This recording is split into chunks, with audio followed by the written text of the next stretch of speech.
In October, perhaps the greatest experiment in player psychology to date occurred. It happened very quietly, without much notice being taken of it by the video game community, because it didn't happen in our realm. It happened in the world of Lotto.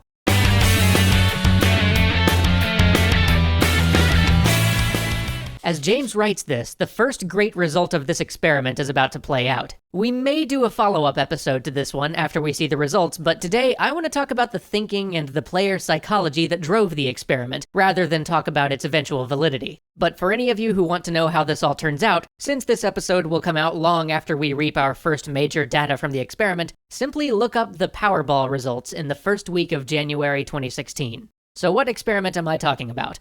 I am referring to the great odds change in American Lotto, specifically Powerball. You see, back in October of 2015, the Multi-State Lottery Commission, the folks who run what is essentially the largest lottery in the United States, changed the odds of winning from 1 in 175 million to an astronomical 1 in 292 million. Not because they weren't making enough money at the current odds, but because, and here's where it gets interesting, they believed more people would play if they made the odds worse.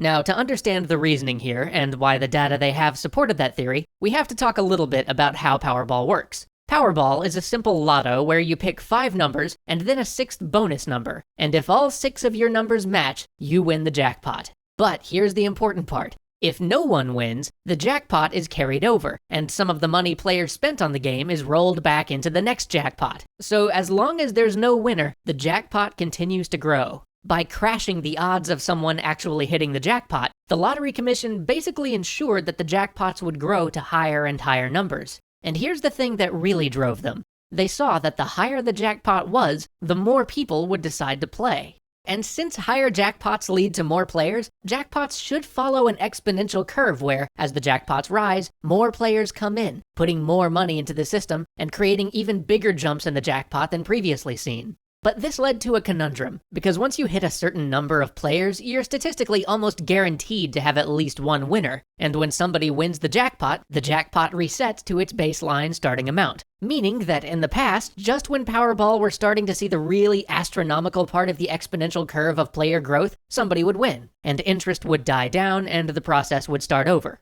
So their solution was simple: tank the odds. If you drop the odds of winning substantially, you push the statistical near certainty of a winner a few weeks down the line, thereby letting you really rake in the benefits of your exponential player curve.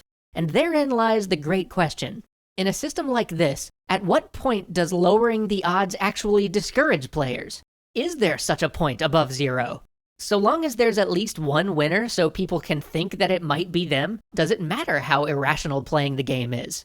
And that's a deeply important question for game design, because very often we like to treat players, especially in incentive design, as rational actors. If I give you X experience for killing monster A and X plus 5 experience for killing monster B, and they're both the same difficulty, I expect the player to gravitate toward killing monster B. And if I give players, let's say, 100 experience for beating monster C and 130 experience for beating monster D, but monster D is 3 times as difficult to beat as monster C, I expect players to favor the efficient route and fight monster C, which is why the Destiny loot cave happened. Although there will be a few outliers who want to take on monster D just for the challenge, which in video games becomes its own sort of reward, so we can discount those outliers.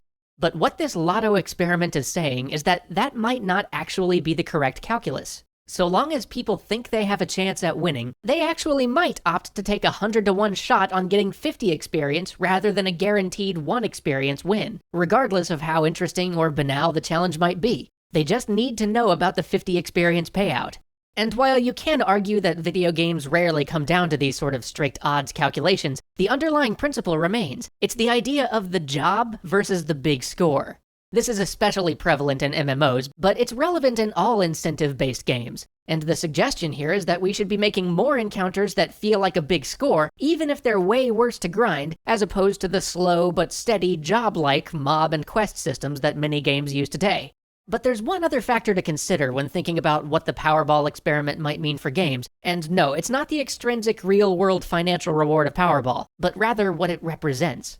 When people hear about winning $400 or $500 or $800 million, when they hear about that long elusive billion-dollar prize, they think, if I win this one thing, I'll never have to win anything ever again.